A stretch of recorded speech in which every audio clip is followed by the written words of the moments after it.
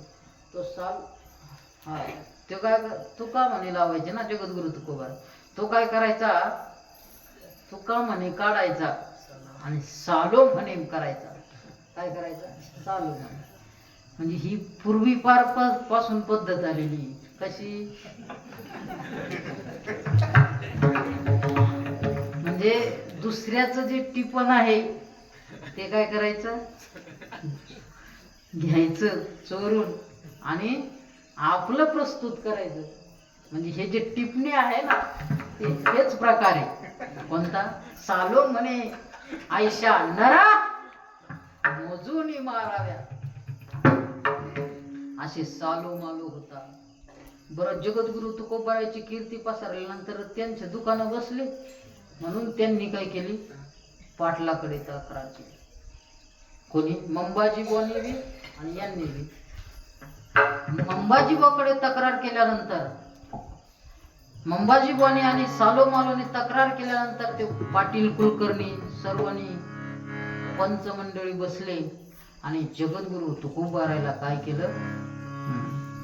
यांना कोणीच काही द्यायचं नाही, यांच्याशी कोणाची बोलायचं नाही आणि कोणाने यांना अन्न सुद्धा द्यायचं नाही.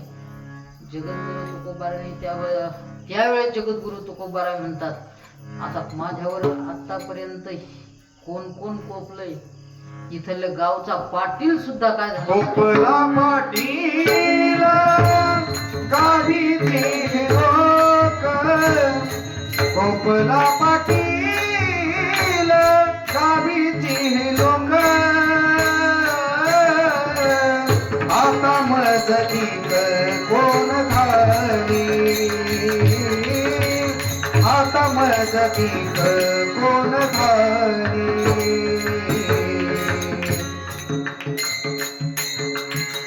कोपला पाटील गावीचे हे लोक, आता मज भीक कोण घाली. आता माझं कसं होईल? कोपला पाटील, कारण जोपर्यंत पाटला बरोबर असतं तोपर्यंत चांगला असतं. एकदा का पाटलाची वक्रदृष्टी झाली, त्या काळी सर्वात जास्त कुणाचं चालत होतं तर त्यावेळेस कुलकर्णी हे एक पद होतं, पाटील एक पद होतं. आता काय नावाचेच राहिले. कोण पोलीस पाटील आणि कोण काय काहीच नाही. आता सर्व न्यायालय झाले, खंडपीठ झाले, सर्वोच्च न्यायालय झाले, सुप्रीम कोर्ट झालं. पहिल्यांदा जर काही झालं तर न्याय निवाडा करायला हे असायचे पंच, ज्यांच्याकडे महाजनकी आहे, ज्यांच्याकडे पाटीलकी आहे, ज्यांच्याकडे कुलकर्णी पद आहे, हे काय करायचे? गावातल्या गावात काय करायचे? न्याय निवाडा करायचे. आणि तेच कोपले म्हटल्यानंतर आता माझं भीक कोण घाली. परंतु जगद्गुरु तुकोबारायला कशाचीही फिकीर नव्हती. जगद्गुरु तुकोबारायचं चालूच होतं काय? अभंग रचना चालूच होती. जशी जशी अभंग रचना होती तसं तशी जगद्गुरु तुकोबारायची कीर्ती पसरत होती. पाटलाने सांगितलं तरी ऐकलं नाही. मग यांनी त्या काळचे, त्यावेळेस राज्य कुणाचं होतं? छत्रपती शिवरायांचं होतं. आणि छत्रपती शिवरायांच्या राज्यामध्ये त्यावेळेस धर्माधिकारी म्हणून रामेश्वर शास्त्री होते, वाघोलीकर. कारण ते वेदशास्त्र संपन्न होते. त्या काळामध्ये 4 वेद, 6 शास्त्र, 18 पुराण, अनेकही उपपुराण, सर्व 6 वेदांग, 6 षडदर्शन, या सर्वांचा यथासांग अभ्यास करून ते या ठिकाणी आले होते. म्हणून छत्रपती शिवरायांनी त्यांना धर्माधिकारी पद दिलं होतं. आणि मग त्यांच्यापर्यंत ही काय झाली? तक्रार गेली. आणि तक्रार गेल्यानंतर सांगितलं, कोणी एक तुकाराम आहे म्हणे देहूचा, आणि तो साक्षात जशा वेदाच्या रुचा आहे तसेच अभंग तयार करतो म्हणे, त्याच अर्थाचे. आणि सर्वसामान्य काय करतात, त्याचं वाचनही करतात. कारण तो काल असा होता की संस्कृत वाचण्याचा कोणालाही अधिकार नव्हता, वेद वाचण्याचा अधिकार नव्हता. जे ब्राह्मण क्षत्रिय वैश्य आहे, फक्त ब्राह्मणाला आणि क्षत्रियालाच काय होता, तो अधिकार होता. आणि जगद्गुरु तुकोबाराय कोण होते, कुणबी होते. जे आता ज्याच्या करता हे सगळं रान उठलेलं आहे ते. आणि त्यावेळेस रामेश्वर शास्त्रीला ज्यावेळेस कळलं, त्यावेळेस रामेश्वर शास्त्रीने फरमान काढलं की कोण आहे तो तुकाराम, त्याला दरबारामध्ये काय करा, हजर करा. तुकाराम महाराजापर्यंत तो निरोप पोहोचला. तुकाराम महाराज आपला विणा घेतला, चिपळ्या घेतल्या, विठ्ठल विठ्ठल विठ्ठल करत करत करत त्या रामेश्वर शास्त्रीच्या दरबारामध्ये पोहोचले. आणि दरबारामध्ये पोहोचल्यानंतर रामेश्वर शास्त्रीने प्रश्न केला, काय म्हणे तुम्ही संस्कृताचं ज्ञान प्राकृतामध्ये आणून राहिले? मी कोण करणार आहे, मी कोण करणार, मी माझ्या मनाचं काहीच करत नाही. मला देवाची आज्ञा झाली. नामदेवरायांनी मला स्वप्नात येऊन सांगितलं, पांडुरंग परमात्म्याने स्वप्नात येऊन सांगितलं, मी कोण करणार. हे जे करतो सगळं देवच करतो. वा वा म्हणे रामेश्वर, वा वा, आमच्यासारखे शास्त्री नाही सापडले तुम्हाला त्या देवाला, तुमच्यासारखे आमच्या स्वप्नात नाही आले. असं अवहेलना केली. आणि सांगितलं त्यावेळेस रामेश्वर शास्त्रीने, आतापर्यंत जेवढ्या वह्या लिहिलेल्या आहे तेवढ्या काय करा, बुडून टाका. ठीक आहे, देवानी आज्ञा केली काय, लिहिण्याची, आणि ही बी देवाचीच आज्ञा असेल काय, वह्या बुडवण्याची. आणि मग त्यावेळेस जगद्गुरु तुकोबाराय त्यांची आज्ञा म्हणून घरी आली. आणि घरी आल्यानंतर त्या वह्या सगळं एकत्रित केल्या. ते जिजाबाईंनी पाहिलं, काय करताय, काय नाही आवले, रामेश्वर शास्त्रीची आज्ञा आली, ह्या वह्या पाण्यात बुडायच्या. त्यावेळेस जिजामाऊली म्हणतात, ज्याच्या करता संसाराची राख रांगोळी केली, संसार देश धडीला लावला, आणि हे जे आहे ते निर्माण केलं, आज तेही चाललंय ज्याच्या करता. तुकोबाराय म्हणतात, आगा आवले, धर्माधिकाऱ्याचा आदेश आहे. जिजाबाईने सांगितलं, संसारही गेला आणि केलेला परमार्थही चाललाय. आणि मग त्यावेळेस त्या सगळ्या वह्याचं गाठोडं बांधलं, इंद्रायणीच्या तीरावर आले. जगद्गुरु तुकोबाराय आज्ञा म्हणून सर्व लिहिलेल्या वह्या इंद्रायणीच्या डोहात बुडवल्या. आणि ज्यावेळेस इंद्रायणीच्या डोहात बुडवल्या, त्यावेळेस जगद्गुरु तुकोबाराय इंद्रायणीच्या डोहात वह्या बुडवून घरी आले. ज्यावेळेस घरी आले, आणि घरी आल्यानंतर लोक काय म्हणायला लागले, परमार्थही गेला आणि संसारही गेला. त्या देवाने ज्याचं आतापर्यंत जीवनभर यांनी भजन केलं, त्याच्या नावाने टाळ फुटले, त्यांनी रक्षण करायला पाहिजे होतं.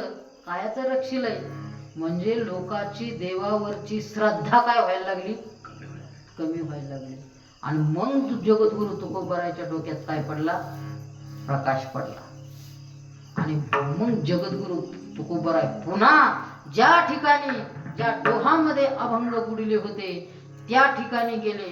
आणि काय केलं, बुडविल्या वह्या पैसलो धनी, बुडविल्या वह्या पैसलो धनी, केले नारायणे समाधान, केले नारायणे समाधान नाही बोलो परी पाडिले वचन नाही बोलो परी पाडिले वचन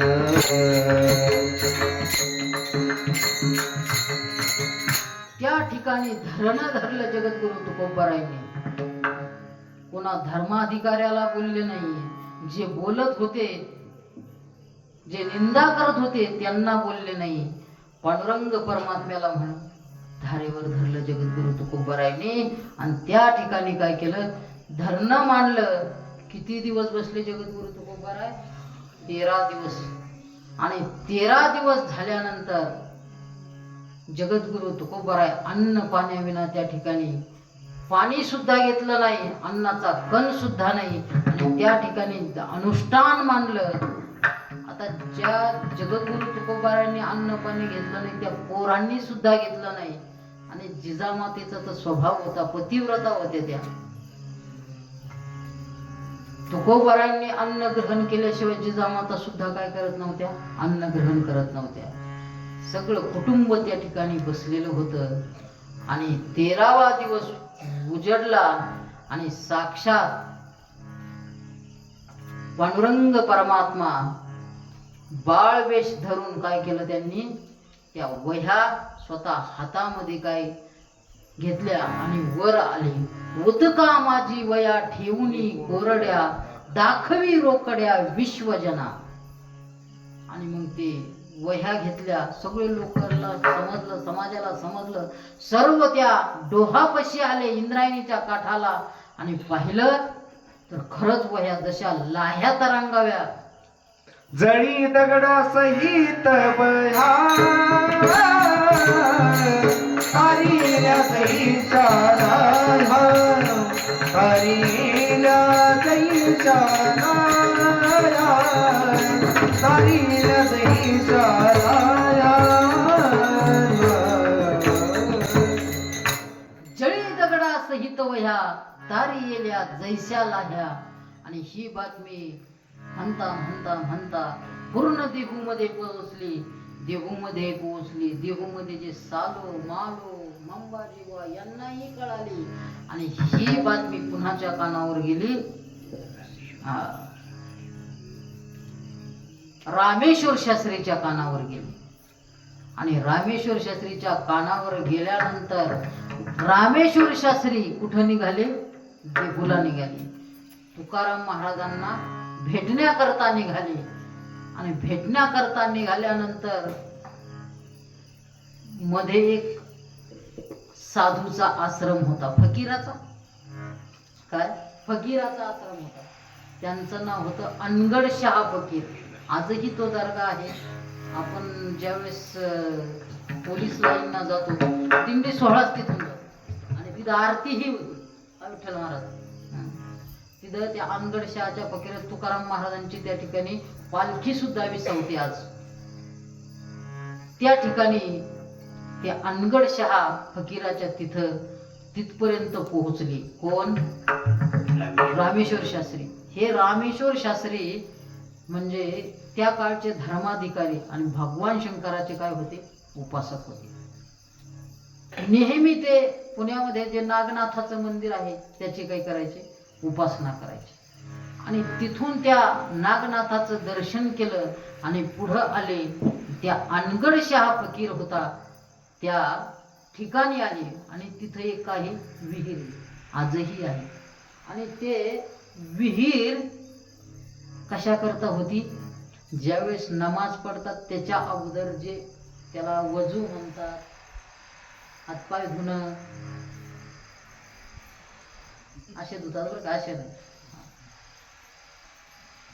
हातपाय धुण्याकरता विहीर होती ती. त्यांची पिण्याच्या पाण्याची विहीर होती त्या अनगड शहा फकीराची. वैशाखाचा महिना होता. रामेश्वर शास्त्री तप्त झालेले होते. त्यांना वाटलं इतकं भारी पाणी आहे, काय करावं, स्नान करावं. ते अनगड शहा फकीराचे 2 शिष्य त्या ठिकाणी होते. त्यांनी सांगितलं, अहो याच्यामध्ये स्नान करू नका. स्नान जर करायचं असेल तर काय करा, पाणी वर घ्या, शेंदा आणि बाहेर स्नान करा. परंतु आता ते ज्ञानी माणसं म्हटल्यावर नंतर कसे असतात, नित्य नित्य ज्ञाने. सर्वसामान्याचं कोण ऐकणार आहे? सर्वसामान्याचं लोक विद्वान लोक ऐकतच नसतात. ते विद्वान होते, अभिमान होता.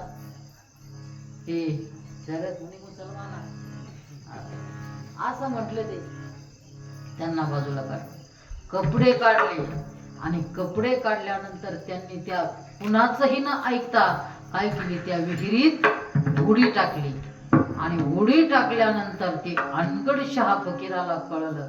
आणि कळाल्यानंतर अनगडशहा फकीर आले आणि शिष्याला विचारलं, तुम्ही सांगितलं नव्हतं का यांना बाहेर पाणी घेऊन? खूप विनंती केली, परंतु त्यांनी आमचं ऐकलं नाही.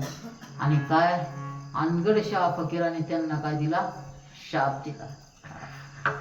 शाप दिला, वैसे ही डुबते रहो. काय, ऐसे ही डुबते रहो. असा शाप दिल्यानंतर रामेश्वर शास्त्री वर आले. अंगाचा काय व्हायचा? दाह व्हायचा.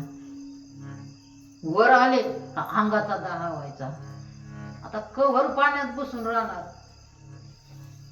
वर काढलं कस तरी, अंगाचा दाह होतोय. आणि मग शिष्यांनी काय केलं, रामेश्वर शास्त्रीच्या डोक्यावर काय धरली? धार धरली. जशी भगवान शंकराच्या डोक्यावर असती तसं माठ धरला. त्यांच्या सगळे अंगाला कपडे काय केले? गुंडाळले. काय, सगळे कपडे गुंडाळले. आणि शिष्य लोक गार पाणी आणून होती ते तरी आग काय होईना, थांबाना. आग थांबानाच. मग रामेश्वर शास्त्री वाटलं आता कुठं जावं ही आग शांत करण्याकरता. त्यांची श्रद्धा कोणावर होती?